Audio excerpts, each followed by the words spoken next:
And welcome, everybody. Thank you for coming this evening. I'm Lauren. I'll be your host this evening. I'm joined by Juanita, my co-host. And Dercum's Disease Answer founder, Ray, will be cheering us on from the audience tonight. Tonight is the third Dercum's Roundtable, but it's also a special night because it's the first Dercum's Roundtable with Dercum's patients leading it. With that being said, please be patient with us as we learn. We are not professional content creators and everyone has to start somewhere.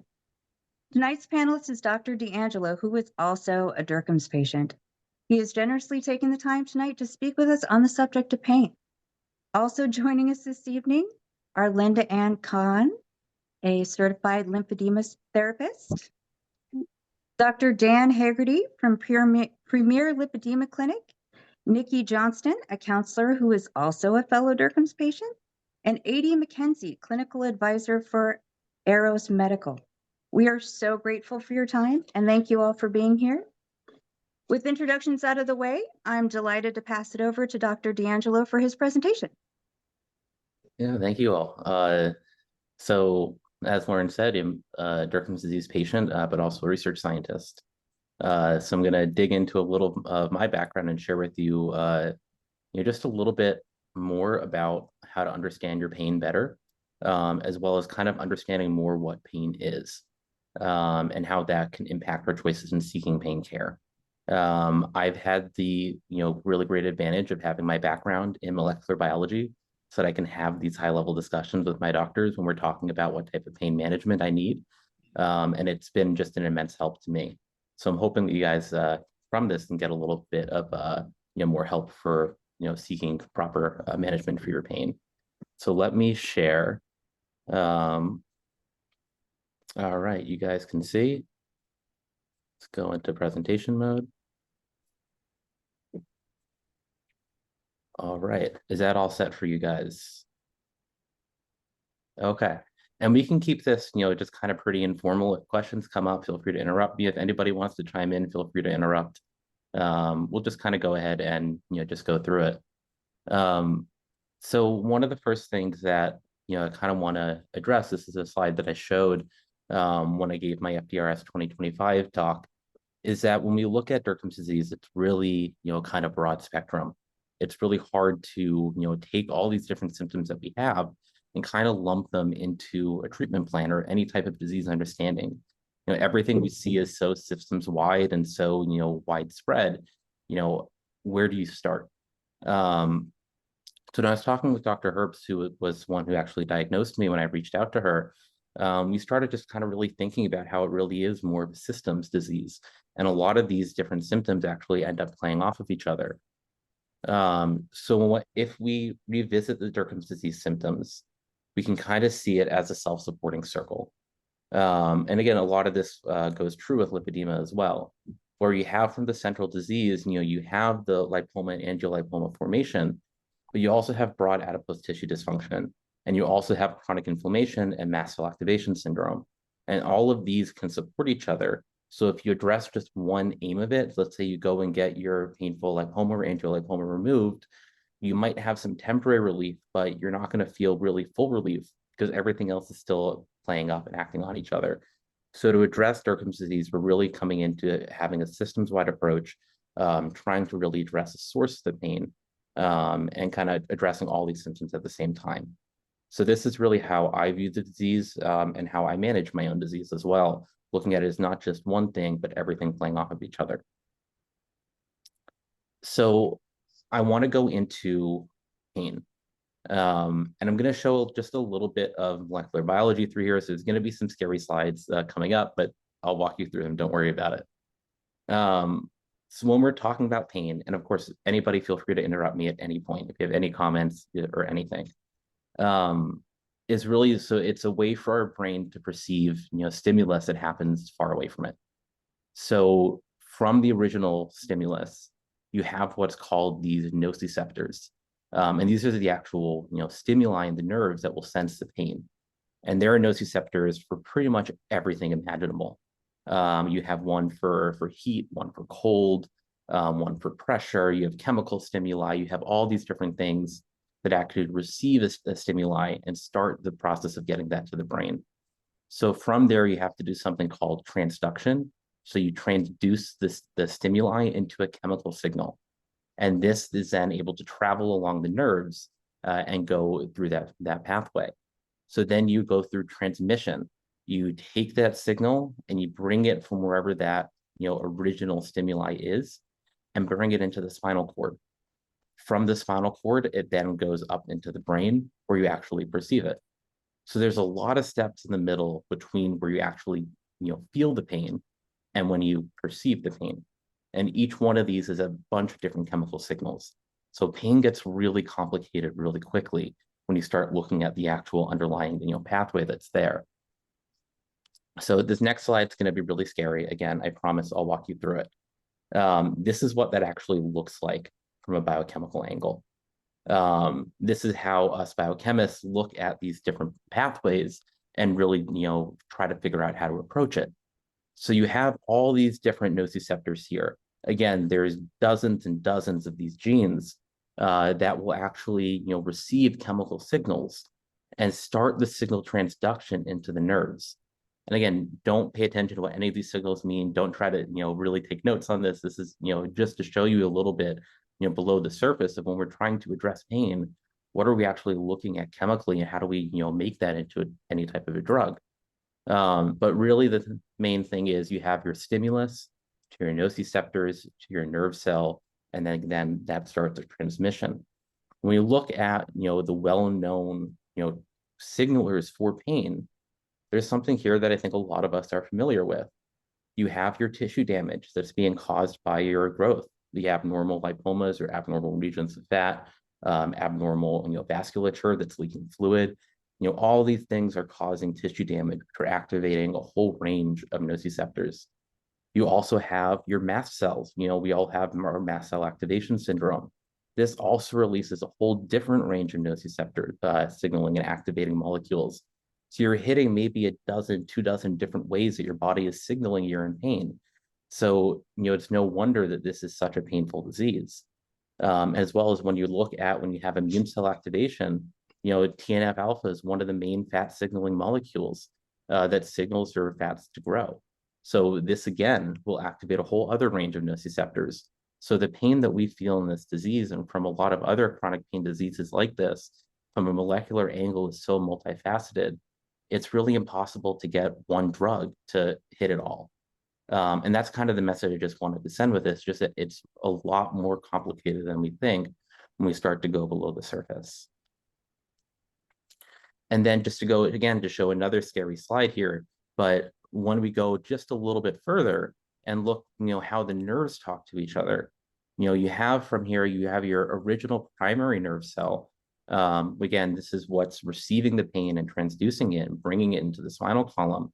And then you have your spinal column here, and this is a whole other cascade of chemical signals. So just trying to say, how do I address this pain? How do I fix this pain? It's really, really difficult. And we don't understand a lot of it. I mean, this is still just barely scratching the surface of what the pain actually is at a molecular level. So again, it's such a complicated thing that it's going to take a long time to really figure out how to address everybody's pain. And everybody's pain can be felt differently or use different approaches. So really, if one thing doesn't work for you, that's okay. It's complicated.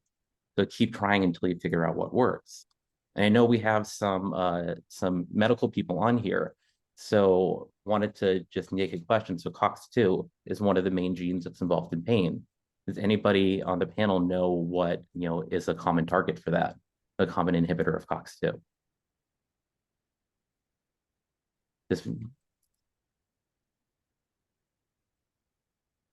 So this is one of our most commonly used medications.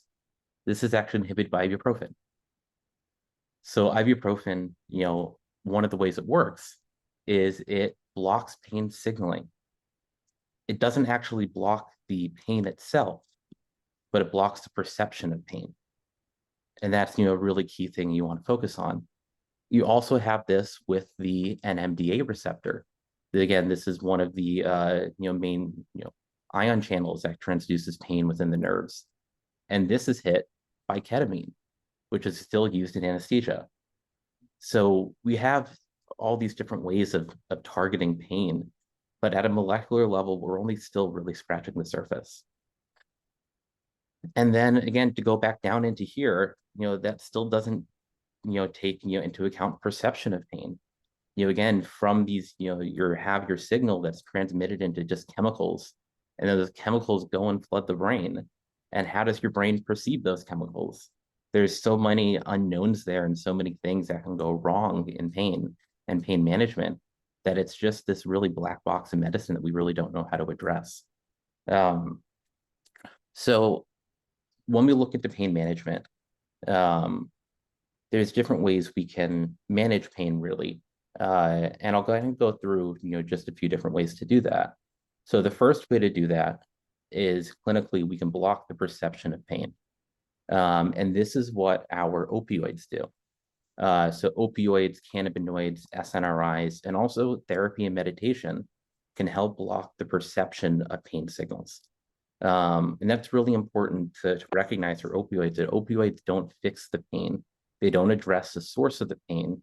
They just stop us from being able to perceive it. Next, we can address the modulation of pain. We can put a block in between when the chemical signal starts and when it hits the spinal cord. So this is something that can be done by NSAIDs, and then your opioids and cannabinoids also do these. You can also hit with local nerve blocks. So for example, something that's worked really well for me has been local trigger point injections. And again, trigger point massage, amazing tool to really block the modulation of that signal as it amplifies chemically through the body before it hits the spinal cord.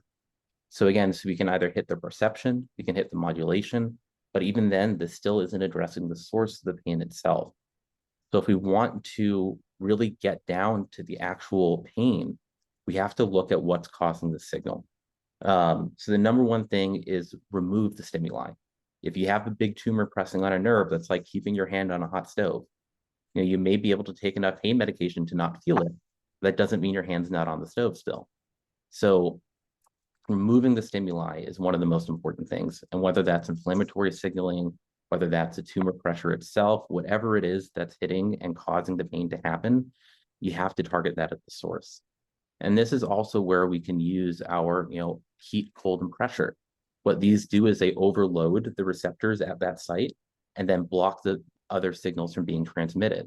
So for me, for my tumors, cold works really well. I actually don't get a lot of benefit from heat, but cold will help any of my flare-ups. And again, this is just what works in that area. For me, it might not work for everybody, but again, that's just what I see.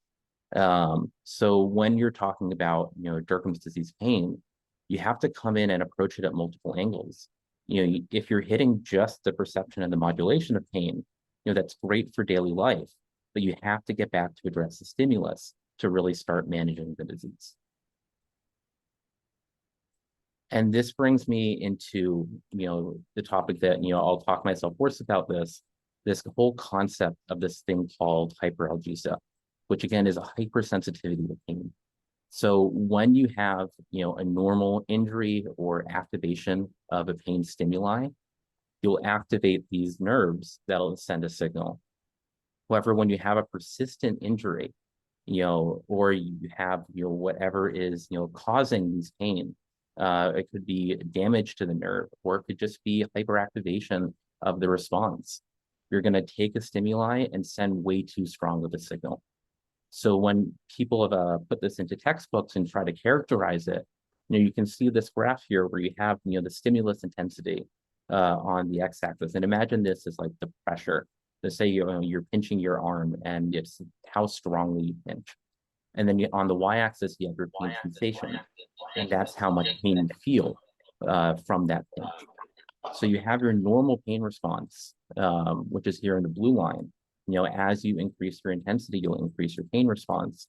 But with hyperalgesia, you shift the pain sensation to have more pain at a lower intensity. And it actually comes into this condition called allodynia, where you actually have pain from what normally shouldn't produce pain. And that's also part of the same response. So from the constant pain that we feel from, it could be damaged nerves, it could just be constant pain signaling, our pain threshold has shifted, even if it doesn't feel like it. And addressing this and cutting off the stimuli is the only way to really get to, chemically and biologically addressing the pain levels we feel. And this has kind of been, what I've been working on with Dr. Herbst and developing this treatment plan is, how do we bring this back to normal? How do we address this? And how do we hit everything at the source instead of just managing symptoms? And that's what's been so hard for me. For most of my journey, I go into a doctor and they say, okay, what's your symptom? How do we manage this? How do we help you reduce your pain level? How do we help you reduce your inflammation? But it's never really been, how do we address the inflammation? How do we address what's causing you pain? How do we remove that stimuli? So when you shift your mentality to that a little bit, it starts really helping, overall disease management. So going into, this pain management protocol that I've been so lucky to develop with Dr. Herbst. And again, these are all her ideas. I have to give her all the credit for this. She's just been absolutely amazing to work with. And has really, helped me change my life from when I was really struggling to when I'm now really able to live a normal life again. So in addressing the pain stimuli, the number one thing is to remove the offending tumors. Not every tumor that I have has been painful. I still have lipomas throughout my body that are not painful. And I don't know what causes some to be painful or some to not. I think there's a lot of work to be done there. But when anyone starts to become painful, I have a really good general surgeon that I've worked with, and I'll schedule an appointment to get that taken out locally. When these are small, they're easy to handle, but those really big surgeries become a really big deal. You want to hit your antioxidants. That is really a key, life-changing thing for this disease. You want to make sure you're taking a daily multivitamin that contains selenium. Make sure it's no more than about 50 micrograms a day, and that's micrograms, not milligrams. You want to really be careful about how much selenium you take. And you can also couple it with other antioxidants such as N-acetylcysteine. I take this, 600 milligrams 2 to 3 times a day. That's a molecular antioxidant that your body can use. You want to target mast cell activation. So you want to use second generation antihistamines. These are the non-drowsy antihistamines. So you don't want to go and take something like your Benadryl. Those are linked to long-term brain damage and increased risk of dementia. But the second generation antihistamines, those are the ones you want to look for. Do you have your H1 agonists, which are your over-the-counter non-drowsies? So these are your Claritin, your Zyrtec, et cetera. And taking those twice a day will stop the histamine signaling in your mast cells. You can also take an H2 agonist, and these are the histidine receptors in the gut. Again, contributing a little bit to this, but anything will help. You can take something like Pepcid, which is actually an antihistamine. It's an H2 type antihistamine. And you can take this twice a day, and it will help reduce the mast cell signaling to increase the pain. And then addressing the tumor pain and chronic inflammation itself. The best drug I've ever found to work is this molecule called pentoxifillin. And this is a molecular agonist of fatty cell signaling. Also increases pain signaling. So if you're hitting this, and again, also, it has some vasodilation properties. These tumors have very poorly formed blood vessels, so cells get stuck in them. So if you're using this medication, this reduced all of my tumor pain really almost overnight. And then the other one that's really helped me is tirzepatide or Zepbound. And this is one of the new GLP-1 agonists. It's actually a dual agonist by Eli Lilly. And the dual agonist does a lot more than just hunger suppression. This molecule has been really shown to reduce chronic inflammation throughout the body. So when I started, I was getting relief from just a half dose of the starter. And now I've worked up to about, what is, the lowest dose that they recommend. And you want to go low and slow on this. I only do 5 milligrams a week. And that's what gives me, week-long suppression of my inflammation. And I feel it if I miss a dose. And when I was on the lower doses, I would take it on a Saturday, and, Thursday, Friday, I'd be hurting again. And then Sunday, I'd be back to normal. So it was really helping with my chronic inflammation. But then on top of that, we have to manage the chronic and breakthrough pain. When you've been living with this disease for a long time, your local trigger points are all hyperactivated. So for me, doing local trigger point injections of a local anesthetic, so I use bupivacaine here. I did this every 4 to 6 weeks as needed. And that just helped my body reset and block the pain signals. It helped my nerves and my entire system, get back to normal. And, I really highly recommend working with a pain clinic. At the pain clinic I went to, they were doing these, 2 or 3 dozen times a day on different patients. This was really, their bread and butter for treating chronic pain is, let the cells reset. So hit that local anesthetic and block the signaling before it gets to the spine and let your body kind of, adjust to it. You can also use SNRIs. These address hyperalgesia and again, reset the body. So I still use duloxetine 60 milligrams per day. And again, just want to use whatever works for you here. But again, taking into account that our pain signaling has become distorted from this disease really helps starting to address it. And this is also why I think we're seeing such benefit from things such as massage therapy, vibration plates, lymphatic drainage. You're breaking through those pain signalings. You're changing how everything's working in your body. And for these, you're actually addressing the stimuli. People say, how does massage therapy work? Well, it's actually addressing the source of the pain itself instead of just the symptoms of having pain. So these will work a lot slower. They're not going to be instant relief, but adding them to disease management is going to make a huge difference. And again, use pain medication as needed. Know what your pain medications do, but also know that you have to live your normal life and do whatever you have to do to be on your feet. But recognize that a lot of pain medications only prevent pain perception. They don't actually address pain at the source. So if you're on a whole bunch of pain medication, your pain can be getting worse. You just might not be feeling it while that's happening. And with these chronic pain diseases, it's really important to acknowledge. So, trying to keep this a little bit short, not to flood everybody with information. I know this has been a lot, but kind of key takeaways here is that, pain is complicated. There's no straightforward or, one size fits all approach to eliminating chronic pain. There's dozens and dozens of genes and signaling pathways involved at a molecular level here. And even, the best biologists in the world don't know all of it yet. There's still things we're discovering in the pain world. When you're talking about pain, it begins at the stimuli. If you have a tumor in your arm, the pain is going to start there, but then it has a whole, long path to go until it actually reaches the brain. Weird things happen. That whole process can get distorted and disrupted. You have things, such as referred pain, where you feel pain where there isn't a tumor. You can get a tumor out and then still feel pain in that area because everything is just so used to feeling pain there. Recognize that this is a really complicated process that extends past just the site where things are. Also recognize most pain medications only block the perception of pain. And that, again, is really, really key. If you're just blocking the perception, you're not addressing pain at its source. So taking the long and slow approach to, address why you're feeling this pain is going to be the way to end up with true disease management. And again, that's something to recognize. Again, if you just say this again and again and again, opioids, cannabinoids, stuff like that only block perception of pain.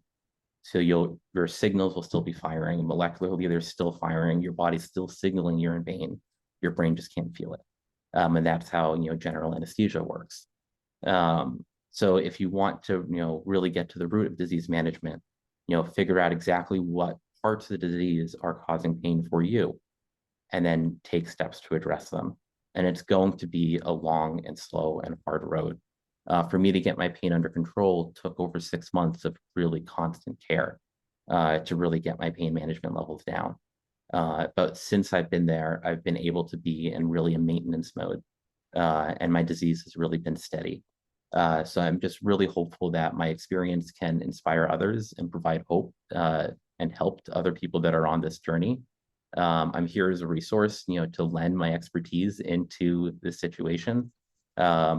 And yeah, I can, turn it back to the panel and we can kind of chat. But I just kind of wanted to give you guys, a little bit of insight, into more of the science behind pain. It's really, really complicated. That was an incredible presentation. I know now why Ray insisted that this be your night, because it was incredible. I'm probably going to have to watch it 5 more times just to take everything in really well. And so first we were going to do the panelists for questions, and then we were going to hand it off to Juanita so that we could get some of the audience questions. Does anybody from the panel have questions? Or Anyone can just speak up. Yeah. Sorry, I had some questions. Yeah. You said at one point there's a real difference between feeling and perceiving pain. I wonder if you could expand on that. Yeah. So feeling versus perceiving, because are they not tied in together? So normally they are. Okay. But it's different. So whenever you have, if you put a piece of ice on your finger, your finger is, feels cold, but that cold doesn't translate to your brain. Your brain doesn't know what cold is. So your body has to convert that signal of cold to a chemical signal that your body can perceive. And that's where in a lot of these, pain disorders that things go wrong. And that's also where, you have the opportunity to, block the pain. If you're taking, ibuprofen, your ibuprofen doesn't actually act at the finger. It acts between the finger and the spinal column. And your opioids don't touch the finger at all.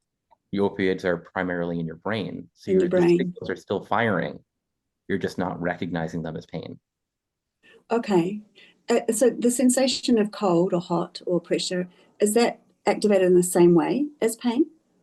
Yeah, it's one of these what we call nociceptors. Again, it's a funny word, but our body has dozens of them to sense different stimuli and convert them into the appropriate response. And so whatever signal you're feeling has to be translated to chemical signals for your nerves to understand it. And the chemical signals are what we're actually perceiving when it gets all the way to the brain.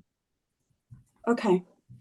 That makes total sense to me. What doesn't make sense to me is that I once squashed my finger in a wood chipper thing, like I massively squashed my finger. I felt no pain until I looked at it and realized that it was like smashed to smithereens. So I felt like maybe I didn't feel it in my finger until my brain kind of received the signal and came back. So when you put ice on your finger, do you feel that cold straight away? Or does it require the chemical signal to go to the brain and back before you feel it? Yeah, so yes, but it's so fast. It's at the limit of perception. Okay. So that's, I get that. Right. Okay. So, but again, that's milliseconds. Our body does this so quickly. And again, like there's for stuff like that, sometimes when it's such a large signal, our body blocks it and the brain blocks it. And kind of, the same thing. And so if you're going under a surgery, if you're getting general anesthesia, that doesn't mean that those signals aren't being activated when you get cut. The signals still are, and that's why it feels, really sore the day after. But your brain's not able to perceive signals at all. Okay. So I had a question that led on from that. When you talked about the nociceptors getting damaged by chronic pain or the chronic signaling of pain, can they be repaired? Yes. So it really depends on what is causing that. So if it's nerve damage, that one's more difficult. And that's the thing we don't know. It's how the nerves are affected in the direct tumor region. And so, if you have, this is, kind of diseases where, people will feel like, chronic pain, shooting down their leg, different, diseases like that, where you have true nerve damage. But if you have, these signals that are just constantly on, I say it's kind of like, the analogy I like to use for this one is like, let's say you're a regular at a coffee shop. Every morning you go in and get your coffee at 9 a.m. And eventually, the baristas know 9 a.m. it's time for a coffee. This person's going to show up. If you don't show up, the coffee's still going to be made. And that's kind of how your body's dealing with these chemical signals after a while. So you have to really, figure out how to reset that signal.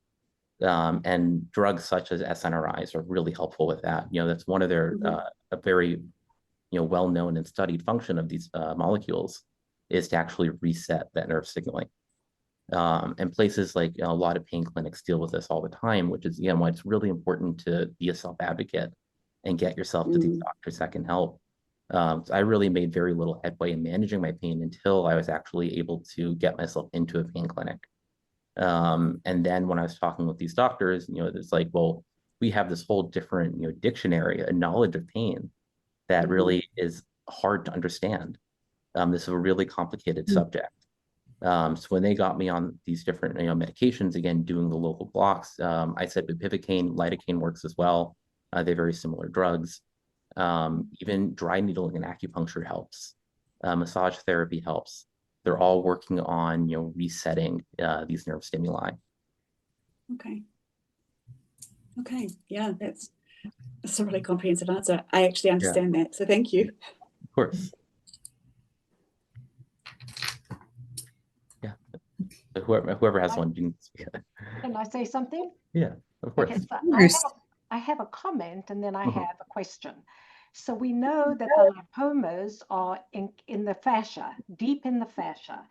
And I've been studying and working with the fascia, and I have found in my practice that if I do myofascial release first, and I release all the congestion, and then I do manual lymph drainage, I can help to release the pain. Because I'm releasing all that congestion. So then my question is, when we do manual lymph drainage, we actually affect the nociceptors because we get the mechanoreceptors to block the nociceptors. So are we then working at the source, or is it working like medication? Yeah, I think it's both. I think it's really important and it's hitting both. Because again, once you have all this fluid built up around these lipomas, that's just stuck there, and that's chronically activating all these pain signaling. So you have to get that out and clear that out. And until you do that, it's hard, whatever other intervention you're doing, you're still having all this congestion, activating the pain signaling. So as soon as you release that, then you can start, to reset everything in the area. So I think it's really important to address, the areas around the tumors themselves. And again, that's one of the things that worked really well for me when I was dealing with my pain was, working and doing some massage around the tumors. And the studies are showing that the hyaluronan, which is in the deep fascia, one of the layers of the deep fascia, has a lot of nerves in it.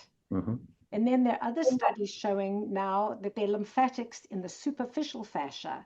And we know that there are 25 million nerve receptors in the fascia. So I believe that myofascial release is really important for this. Absolutely. So yeah, it's, recognizing that, this disorder extends beyond just the lipomas themselves. And it extends beyond just the fat itself. It becomes a whole systems issue of the chronic inflammation and the pain signaling and everything between the source and the brain. And so again, just doing one thing or one intervention or just getting the tumors out has not helped me. That's been my experience, that I have to address this as a whole systems disease. And that's where, I'm finding my relief in my management now. But it is a lot of work. I, have to acknowledge that. Sorry, my cat's coming in the way. She sees I'm on a call and wants to be in it. But yeah, doing that understanding and, talking to your doctors about addressing just beyond the pain is really the way to start getting, the care that you need. And again, everyone's going to be different in what works for them. And then the fibrosis entraps the nerves too. Right. So it really, and then when you are tight and you stress, there's more cortisol and everything gets stressed. Exactly. And if you dehydrated, the fascia get tight and then the lymph doesn't flow. So I really appreciate your talk because it is a multifactorial approach. Exactly. Thank you so much. I agree. So you ready for some questions from Of our course. attendees? Okay, we have Ellen who is asked, does lidocaine work as well as, and pardon me trying to understand these words. Yeah. Can you see that? Yes, bupivacaine. Yeah. Yes, it's different doctors will have different preferences. I really suggest working with the pain clinic. They do these all the time. My understanding is that bupivacaine is just a longer lasting version, but it's the same, molecular action. But again, every doctor will do it their own way. Again, there's no right answer for this. Thank you. Jules has the question, what is another name for that word? So the duloxetine is the brand name Cymbalta. And again, I don't want to be pushing medications, but again, it's common that people with chronic pain get put on antidepressants. And it's typical that SSRIs are the first ones that are used, and SNRIs don't get as much attention. But the SNRIs are actually well known to help chronic pain. So that's just definitely something to consider, and to consider bringing up to your doctor. It's a very low risk medication, so that could be something that could be helpful. Thank you. And then your next one is from Anne Sophie. What are your thoughts on methotrexate? Did I say that one right? Yeah, I'm not sure on that one. That's not a drug that I've used for this. And I'd have to look into, the mechanisms a little bit more, but definitely something to discuss with your doctor.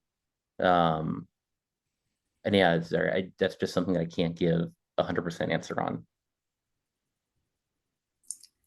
Okay, we have an anonymous. So if opioids don't work for my pain, does that mean that the problem is within the process, using your example, between my finger and the chemical change, and not between the chemical change and my brain? Otherwise, the signal in my brain would work with opioid effect on perception. Yeah, so opioids are very difficult and weird in pain. And again, this is why, to a lot of our dismay, that they're trying to be used as sparingly as possible. A lot of research has shown that our body actually builds up resistance to opioids very quickly, meaning that we can take the same dose and it has very quickly diminishing returns. So even on just a 3 or 4 day course, the same dose on day 3 is going to be much less effective than it was on day 1. And we still don't know exactly how that works. But opioids as a medication are very, very tricky. And so if you are feeling pain, it means the signal is still breaking through. So, and again, everything that you feel is the signal getting to your brain. So if you are feeling pain, it means that your pain is breaking through the opioids. And that's just a not fun place to be, because I know, because I've been there. And I feel your pain, figuratively and literally. And it's just something to discuss with, a true pain management doctor. Is my best advice, is to see a pain specialist and try to get into a pain clinic. These are the people that really know the answers and the mechanisms behind all of this. Thank you. Nicole, is there a certain type of myofascial release you recommend? How can I find a knowledgeable person to help me? So that's not my area of expertise. So maybe Linda Ann can answer. Linda, yeah. Well, AD and I have studied with John Barnes, and so it's John Barnes myofascial release, and you can look that up and find a practitioner in your area. And I have to respond to that too, because there are many other leaders in that field, and people who were trained by Toluca and who gonna have a little bit of a fuzzy brain right now and not think of all the names of the wonderful practitioners who've recently passed. And so John Barnes is a wonderful leader, and I've taken quite a few courses with him, but there are other people with great myofascial release techniques as well. It's just that you want to make sure that your practitioner has experience with people with chronic pain and maybe something similar to what you have been going through. That because sometimes a practitioner with all best intentions can actually exacerbate your pain. So just be careful in your choices. Thank you, Adie and Linda Ann. That was great. Emma, what about, there's another word. I'll learn these eventually. Yeah. How do you say it? Leflunomide. That's again another one that I'm not familiar with. So I would just again bring that to your doctor for a solid answer. Okay, thank you. Shannon, did you do any type of testing for mast cell or inflammatory foods, or have you worked with a dietitian? Yeah, so I worked really extensively with the dietitian when I started, trying to figure out, well, first off, going on a low histamine diet. And again, did everything, went gluten-free, went dairy-free before adding everything in. It was a really long and not fun journey. I don't recommend it. And, even with these, it takes time for your gut to heal. So if you have, stomach damage from, all the mast cell activation, you can be on, the right diet, and it's still going to be weeks until you see results. So again, really, really trust the process. And we see, a lot of times for mast cell activation, it can be subclinical for this disease, which is also really hard. Mast cell activation is a really hard diagnosis to get. But going on and really, treating as if I had it, because, you commonly see it with this disease, has been really helpful. So again, just throughout really my entire life right now, I focus on low inflammation. I try to reduce stress. You see, I have, plants all around me. I do gardening and planting, just create, peace around myself and try to live in a low stress area, cut out, most inflammatory foods. How much it's helping, I'm not sure, but it's definitely making me feel better, at least psychologically. And we know that also has an effect on how you perceive pain. Yes. So again, just, do your best to find your peace within the system. And again, know that that's going to look different for everybody. Exactly. It's a very, very good point. And, we say that a lot in our Dercum's disease answers. We try to help, but, everybody's a little different, right? My mast cell is like the main, that's my main thing. So I have to treat it with foods. Like I have to get rid of all kinds of foods, but definitely trauma of any type, emotional, all those things definitely make a difference.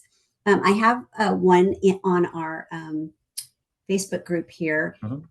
Lauren wants to know, what are your thoughts on ketamine therapy? So that's a new one that's emerging. And again, this is not something I've tried, so I cannot give a true answer for this. But it is emerging as a way to deal with, hyperalgesia and chronic pain, basically through the same reset mechanism as the SNRIs. I would say from a purely scientific standpoint, I would try the SNRIs first. I just think that it's probably safer to at least go down that route, but also, before going into any of these therapies, you can always find someone that's willing to do a procedure on you if you pay them. Just make sure you're working with a pain clinic. And again, they can, if it is something that you need, they can push you to the right resources and do it under the proper supervision. Once you start getting into the world of pain, there's a lot of misinformation out there. So just, make sure that you're working with your doctors. Can I kind of make a comment at that point? Obviously, I'm from New Zealand, so I live in a small country with not a lot of understanding or even awareness of Dercum's. I'm a Dercum's patient, so I've had this journey of trying to educate everybody really in my my world about what that means.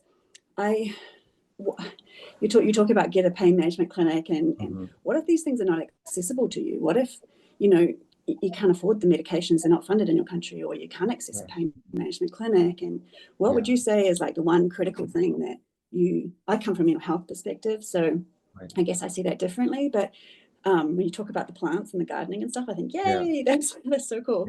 But what do you think is like the one critical thing to really like put your energy into? So again, it's a very hard answer. Yeah, sorry, it's a hard question. I know. Sorry. No, I appreciate it though. It's a really good point.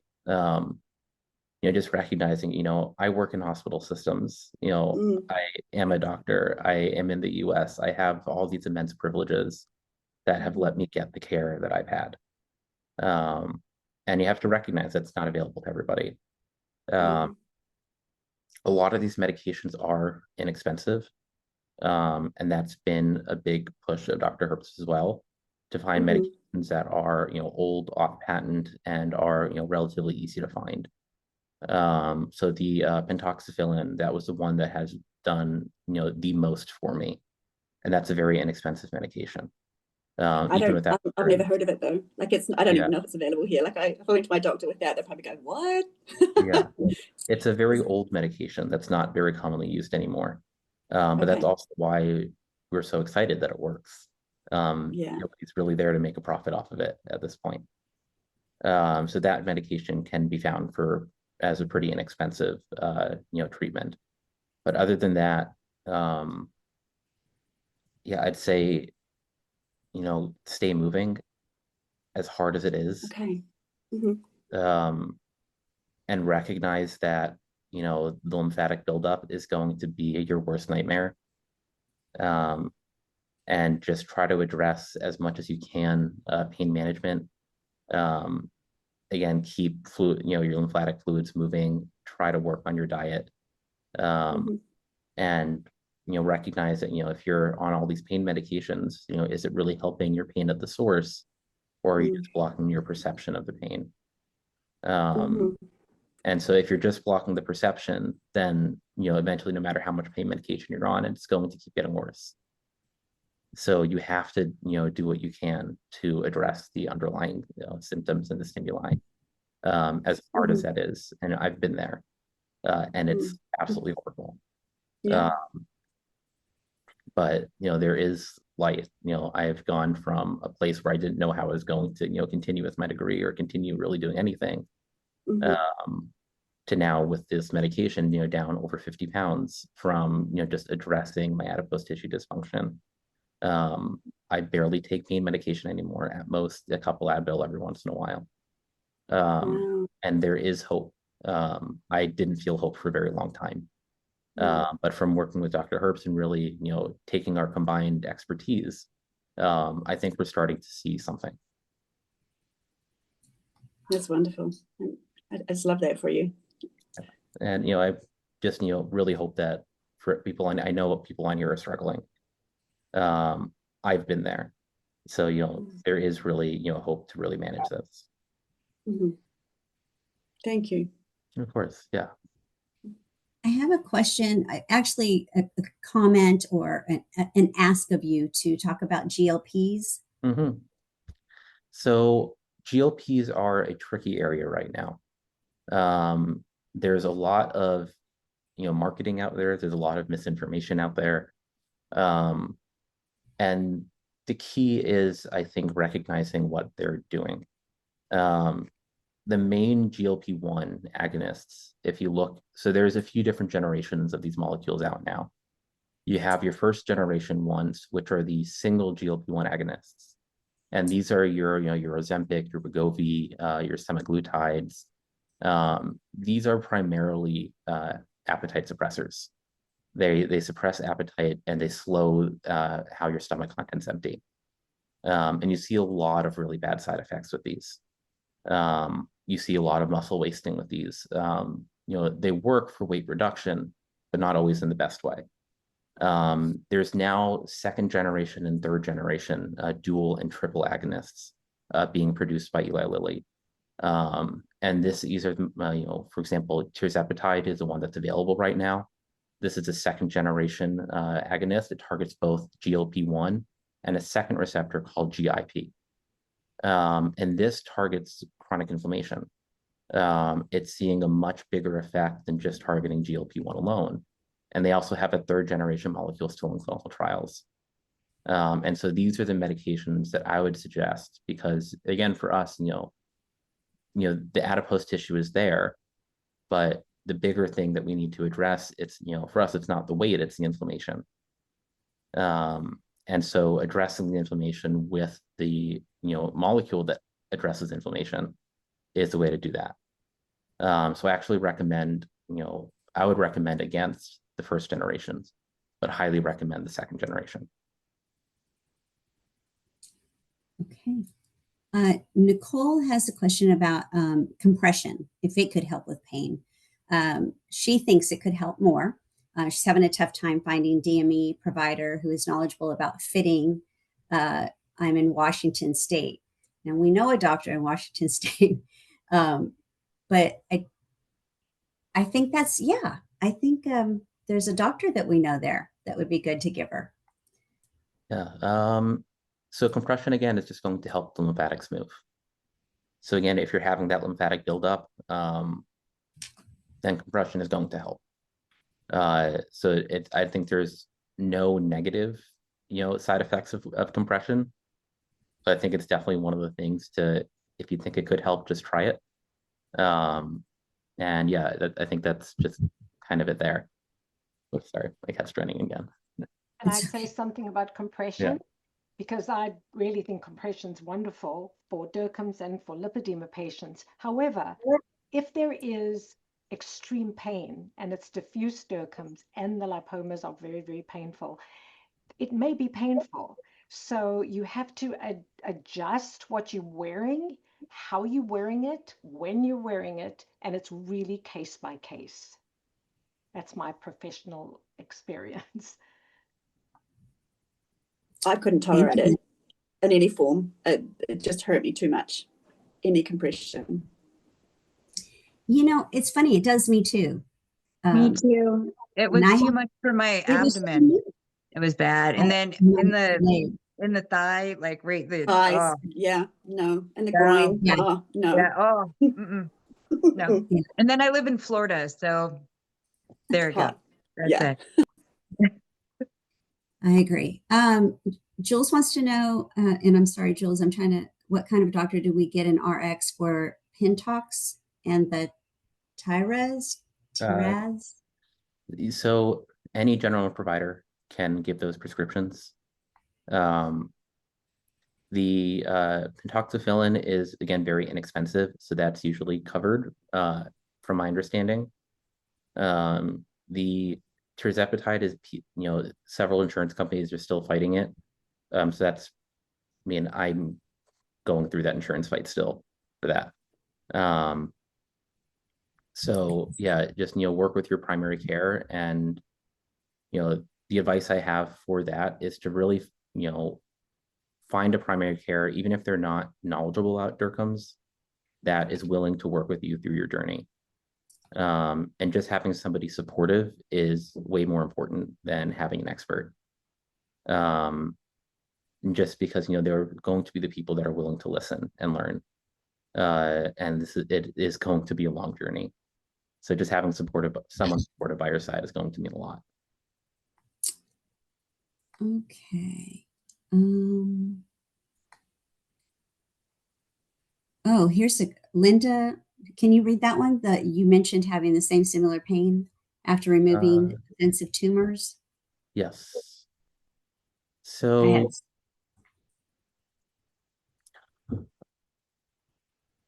yeah, so it's, again, everybody's unique, so it's hard to give an answer. But also trust your experience and work with your doctor to really, make sure you tell them you are having this pain.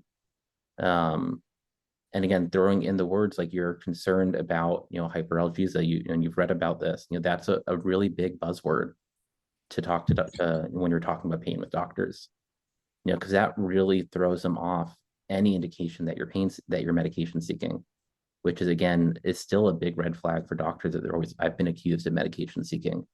And it's been horrible. It's just a horrible experience to go through, of telling them, I'm having this pain, nothing's helping, I'm still in pain.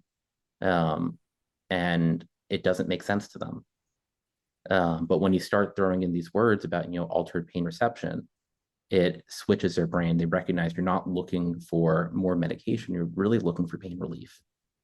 And so, using that vocabulary is really key in my journey, at least. I've thrown that word in, and I see doctors' faces do a complete 180. And their entire perception of me has shifted just with one word.